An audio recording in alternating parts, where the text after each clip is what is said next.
আজ goldfish breed সম্পর্কে কিছু কথা বলবো।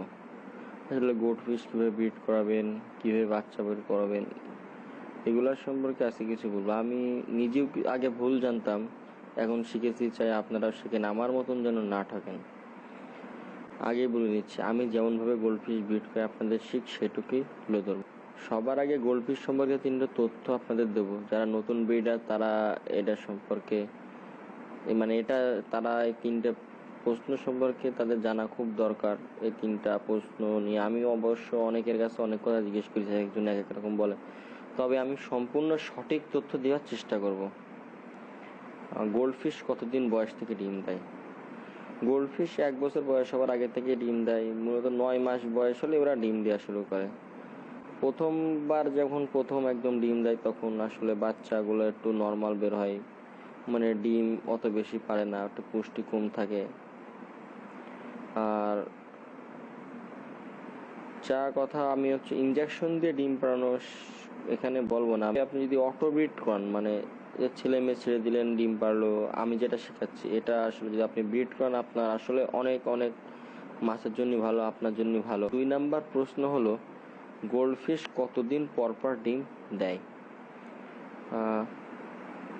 আমি নিজেও আগে জানতাম গোল্ডফিশ বছরে 2 বার ডিম দেয়, কিন্তু এখন পরে যখন আমি আসল তথ্যটা জানলাম, আর মূলত গোল্ডফিশ 15 দিন পর পর ডিম দিয়ে দেয়।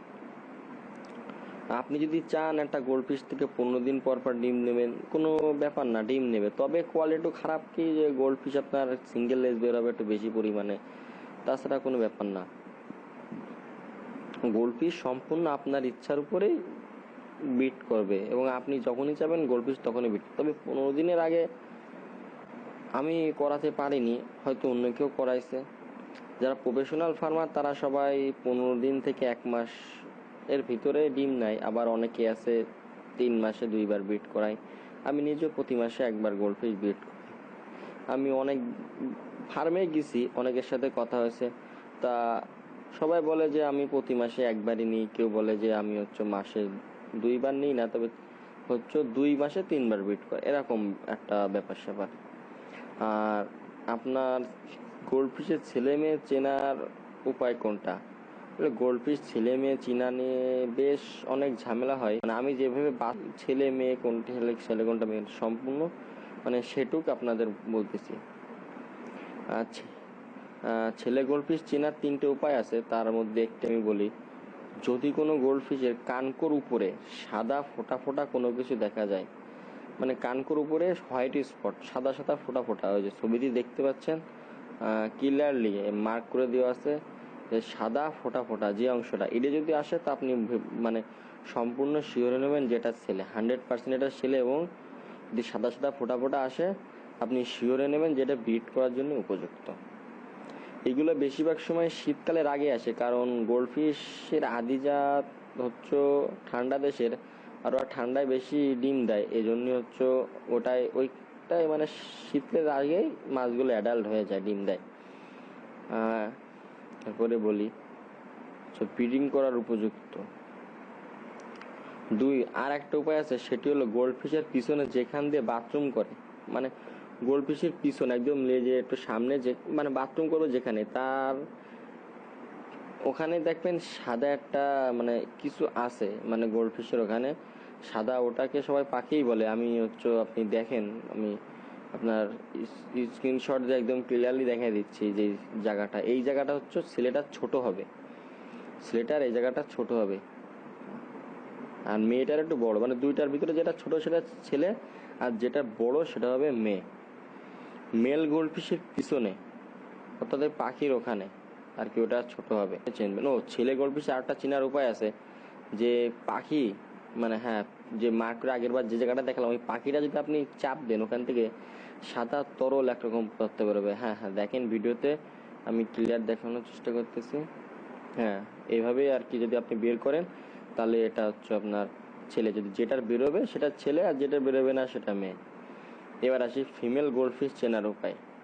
ফিমেল গোল্ডফিশের বাথরুম করার ওখানে সাদা অংশ অর্থাৎ পাখিটা একটু বড় হবে, ছেলেটা যে মার্ক করা যেটা দেখালাম ওটা ছেলেটা ছোট আর মেয়েটার একটু বড় হবে। 2 পাখি মানে ফিমেল গোল্ডফিশের পাখি চাপলে কোনো সাদা তরল বের হবে না। আরও একটা উপায় আছে, তবে সেটা নিয়ে বিস্তারিত বলবো, ওটা হচ্ছে বিস্তারিত বলতে হবে, ওটা নিয়ে সমস্যা। আর মেয়ে ফিমেলটা যখন ডিম থাকবে পেটে তখন আসলে পাখি চাপা উচিত না, এতে করে মেয়েটার ক্ষতি হতে, মেয়ে মাছটার ক্ষতি। এবার আসে আপনি কিভাবে গোল্ডফিশের ডিম পাড়াবেন। ডিম পাড়ানোর সম্পূর্ণ প্রসেসটা সব এবার বলবো। প্রথমে মেল ফিমেল আলাদা করতে হবে। মেল ফিমেল তো আপনি চিনে গেলেন। এবার হচ্ছে আলাদা পাত্রে রাখলেন দুটো, মানে পাশাপাশি না, আলাদা, মানে একটু দূরে মানে আজকে যেন কারো দেখতে না পারে এরকম একটা জায়গায় রাখবেন। রাখার পরে একটু বেশি পরিমাণে খাওয়াতে হবে গোল্ডফিশটায়, মানে পর্যাপ্ত পরিমাণে। আমরা যেটা করি, প্রথমে ছেলে আর মেয়েটাকে গোল্ডফিশকে আলাদা করি, তারপরে পোকা খেতে দিই। মানে পোকা বলতে যে ওয়ার্ম, যেটা আর কি লাল লাল পোকা পাওয়া যায়, এটা আমাদের এখানে কেজি হিসেবে কিনি।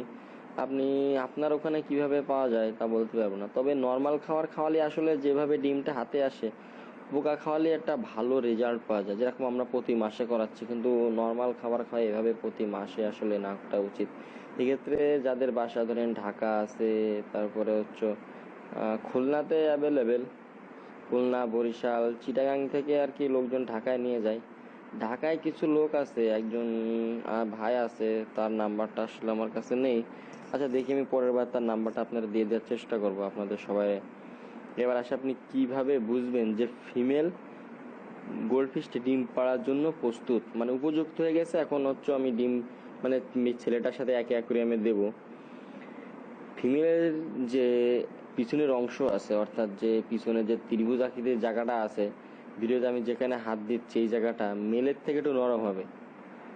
আমার হাত যেখান থেকে বুলাচ্ছি, যে ত্রিভুজ আকৃতির যে অংশটা থাকে এই জায়গাটা মানে শক্ত হবে না, নরম হবে। যদি শক্ত থাকে তাহলে আপনি বুঝবেন যে আপনার গোল্ডফিশ কিন্তু এখন ডিম দেবে না, মানে এখন সে ডিম পাড়ার জন্য প্রস্তুত হয়নি। একদম তার সম্পূর্ণ নরম হবে, তখন তার একটা ছেলে একটা মেয়েকে দিতে হবে। তবে আর একটা কথা বলতে ভুলে গেছি, যে যদি ভালো কোয়ালিটি আনতে চায় তাহলে দুইটা ছেলে দেওয়াই ভালো, আর একটা মেয়ে দেওয়াই ভালো। তবে আমি আসলে নর্মাল করি, যখন ভালো করি তখন দুইটা ছেলে দিই, আর যখন মানে যখন ভালো করি, যখন নর্মাল করি তখন হচ্ছে একটা ছেলে একটা মেয়ে করাই, তো বাচ্চা খারাপ বেরোয় না।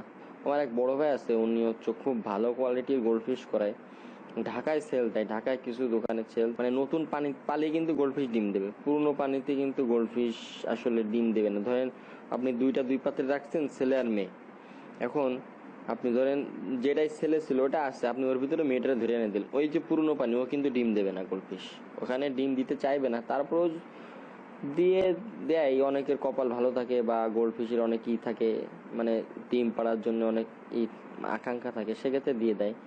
আপনার নতুন পানি থাকা ভালো। আর একটা কথা মনে রাখবেন, পানি যত ভালো হবে ডিম বাচ্চা তত ভালো হবে। পদ্ম পুকুরের পানি হলে সব থেকে ভালো হয়। আমি দেখেছি আর এক ভাই তার বাসাটা পুকুর পর্যন্ত বানায়, সেখানে পদ্ম ফুল গাছ লাগায় রাখছে, শুধু গোল্ডফিশ, মানে গোল্ডফিশ অ্যাঞ্জেলের বিট করতে আলাদা, মানে বৃষ্টির পানি ছাড়া বিট হয় না। গোল্ডফিশ, তারপর আপনার কমেট, মানে টেট্টা ফেট্টা হাবি জাবি যা ভিট করে, তখন ওই দিন পদ্মার পানি। তবে আমরা কি করেছি, পাওয়ার ফিল্টার দিয়ে টপ ফিল্টার বানায় নিয়েছি। হ্যাঁ, আপনি দেখতে পাচ্ছেন পাওয়ার ফিল্টার দিয়ে টপ ফিল্টার বানায় আমি কি করছি, যে আপনি আয়রনটা শেখার চেষ্টা করছি। আচ্ছা, আমি আপনাদের ক্লিয়ারলি দেখাই আমরা আয়রনটা মানে কত পরিমাণে আয়রন ধরছি কটনে। দেখতে পাচ্ছেন যে কটন লাল হওয়া শুরু হয়ে গেছে।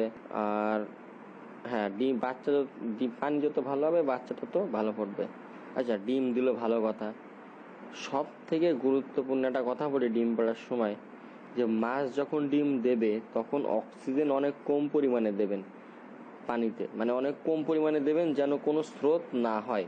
স্রোত হলে বাচ্চা তাড়াতাড়ি ফুরে যাবে, যার ফলে বেশিরভাগ বাচ্চা দুর্বল হবে এবং অর্ধেকের মানে অনেক বেশি বাচ্চায় মারা যাবে।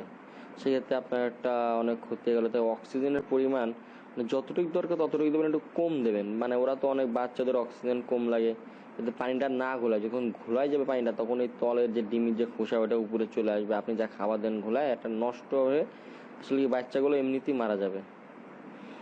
আর আসলে বাচ্চা ফুটানো অতটা কঠিন না, তবে বাচ্চা বাঁচানোও কঠিন না, তবে কোয়ালিটি আনা কষ্ট। বাচ্চা কিভাবে বড় করবেন, বাঁচাবেন, সে সম্পর্কে একটা বিস্তারিত ভিডিও আমি দেব। তবে আমি গোল্ডফিশের বাচ্চা বাড়াইছি, সেই বাচ্চার কিছু ভিডিও দেখাই। এই হচ্ছে আমাদের রেড ক্যাপ। এটা আমাদের নিজেদের। এর মাদারে আগে পরে দেখাবো, সব আস্তে আস্তে দেখাবো। অরেন্ডাই বেশি করানো হয়, কারণ অরেন্ডা একটু ডিমটা বেশি দেয়, আর রুই কিং সব থেকে ডিম বেশি দেয়। তবে রুই কিংটা করায় না কারণ ওটা বাইরের মাছ, এই দেশে আসলে অত ভালোভাবে করে না। তবে বাইরের মাছ এই দেশে ব্রিড করানো এবং তার সম্পর্কে বিস্তারিত বলবো পরে। আমাদের ভিডিওটি স্পন্সর করেছে মাছের জিনিস পেজ থেকে। আপনি আপনার অ্যাকুরিয়ামের সকল পণ্য এখানে সব থেকে কম মূল্য পাবেন, এবং ব্রিড করানোর জন্য কিছু দরকারি জিনিস থাকে যেগুলো কিনতে হয়, breeding box, methanol blue, ceramic ring, এগুলো সবগুলাই পেজে পাবেন। ডিসক্রিপশনে লিঙ্ক দেওয়া আছে, আপনি ঘুরে আসুন। আজ হচ্ছে এই পর্যন্ত। পরের ভিডিওতে বাচ্চা কিভাবে বড় করবেন এবং তার সম্পর্কে বিস্তারিত একটা ভিডিও বানাবো, বাচ্চা বড় করা, কোয়ালিটি করা। আর আমাদের পেজটা সাবস্ক্রাইব করবেন। আর আমার মনে হয় আমার ভিডিওটা দেখে আপনি বিট করাতে সম্পূর্ণভাবে সাকসেস হবেন। আর যে কোনো ধরনের সমস্যা হলেই আসলে কমেন্ট করেন। আর আমাদের চ্যানেলটি সাবস্ক্রাইব করে আমাদের সাথেই থাকুন। আর এরপর এবার জেব্রা সম্পর্কে ভিডিও ছাড়বো। জেব্রার ভিডিও কিভাবে করবেন সেটা বলে দেবো। আর হচ্ছে সব মাছের সব সম্পর্কে বলবো আমি যেগুলা করি আর কি। আর তাহলে রাখি।